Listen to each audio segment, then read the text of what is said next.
இனிய அன்னையார் எல்லா இதயங்களுக்குள்ளும் அமைதியான உறுதிப்பாட்டை விழிப்புறச் செய்யும் அவரது குரல் பரம்பொருளின் விருப்பத்தையும் பேருண்மையையும் வெளிப்படுத்தும் தன்மை பற்றி சாதகர் மோனா சர்க்காரிடம் கூறுகிறார்.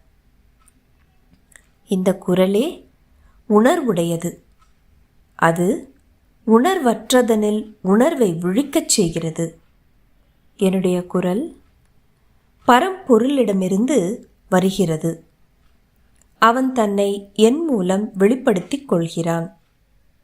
இந்த குரல் இறைவனுடைய விருப்பத்தை மட்டுமே வெளிப்படுத்தும். அது பரம பேருண்மையை தவிர வேறு எதையும் வெளிப்படுத்தாது. அது இறையாற்றலை வெளிப்படுத்தும் விசேஷமான சக்தியால் நிரப்பப்பட்டிருக்கிறது.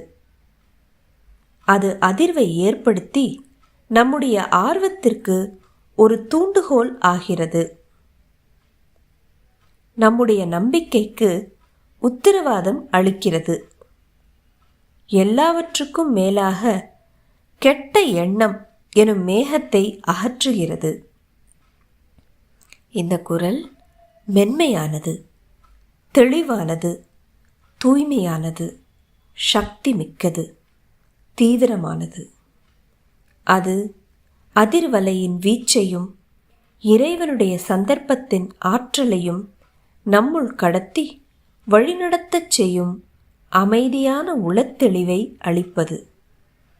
அது ஒரு இதமான அமைதி, புத்துணர்ச்சி தரும் சுவாசம், துயருறும் இதயங்களுக்கு ஆறுதலளிக்கும் ஒரு அன்பு, இவற்றின் வெளிப்பாடாகும்.